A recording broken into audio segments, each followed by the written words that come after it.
Hello, my name is Benjamin Hart. I'm an American attorney, managing director of Integrity Legal here in Bangkok, Thailand. This quick blurb here on YouTube is just a quick overview of Thai driving licenses here in Thailand. It's one thing that I've found that many foreign nationals sort of have a great deal of frustration in dealing with the process of obtaining a Thai driver's license.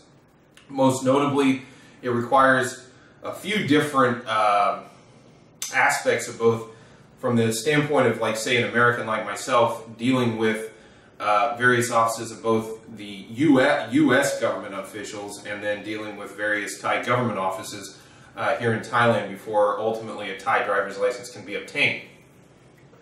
The reasons are fairly obvious for getting a Thai driver's license. Most notably, you want to drive in Thailand. An international driver's license is valid in Thailand, but only on a temporary basis generally.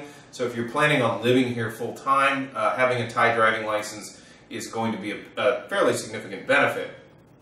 The aspects of a Thai driving license, what they'll do for you sort of on a day-to-day basis. One nice thing about it, I've never driven in Thailand, never driven a day of my life in Thailand. I have a Thai driver's license because it's a nice piece of ID. When you deal with banks and things like that, you can even, I believe it's still no problem to board a Thai airplane and to travel domestically within Thailand only using one's driver's license. You wouldn't even need to use a passport.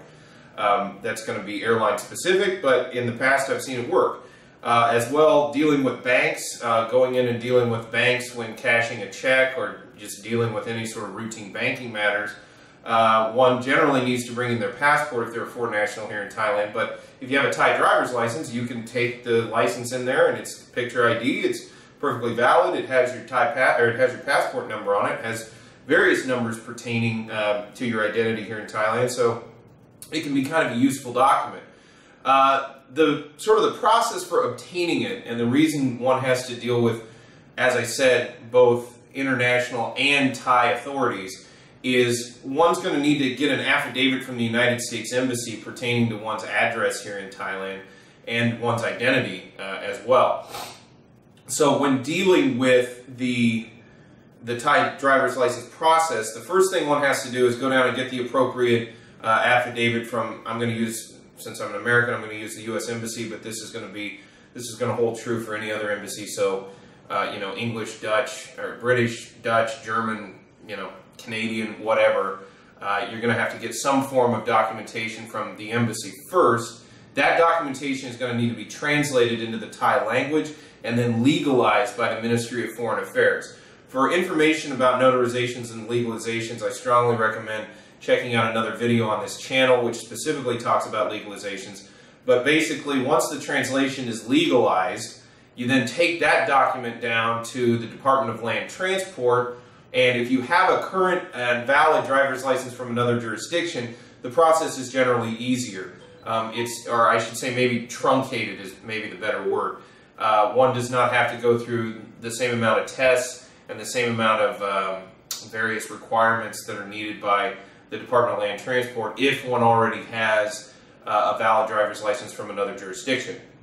If one doesn't have a valid driver's license from another jurisdiction, then one will need to undertake not only a video but also an actual driving test, a driving exam in an actual car, undertake various procedures of testing one's ability to drive, and then vision tests, etc., before a driver's license will be issued. Another thing to keep in mind is that motorcycle licenses in Thailand are separate and apart from just a regular driver's license. This is similar to, say, the United States, where you need a separate license for both a motorcycle and for a proper vehicle, or just a regular vehicle. The motorcycle license, it's my understanding that even if one has a motorcycle license from another jurisdiction outside of Thailand, one still has to go through the test of obtaining a motorcycle license. You still have to go through the driving exam here in Thailand to get the motorcycle license. That may have changed. It's been a few months since we assisted anybody in getting a driving license, so I'm not certain on the motorbike license or on the motorcycle licensing, but I'm fairly certain that no matter what, an individual will need to undertake the actual driving exam to get the motorbike license. It should be noted that they are separate licenses and there are separate procedures pertaining to each of them. Sort of in closing on this, again, it's a nice ID to have. It can be kind of a time-consuming and somewhat difficult, for lack of a better word, process. As I said, you're not only dealing with one's home embassy, which you need to make an appointment, go through the process of getting into the embassy, getting the documentation that you need from that embassy. Then one has to get that translated, then that translation has to be legalized by Ministry of Foreign Affairs. All of this occurs before even going to Department of Land Transport and going through the procedures to get the actual license issued. So it's not the easiest thing in the world, as they say, but it definitely can be done. I've done it myself. We've assisted many other people doing it. I've seen people do it on their own. So most notably, the reason I have always liked having a license, a driving license, is because it provides a valid form of ID here in Thailand that can be used for various purposes. Again, things as routine as banking. It can really save a lot of time, but you're going to spend a fair amount of time and a few resources going through the process of obtaining the license. So it should, bear it in mind, but do a cost-benefit analysis, and at the end of the day, for many of the people living and working in Thailand who wish to stay here long-term, it's quite a beneficial document.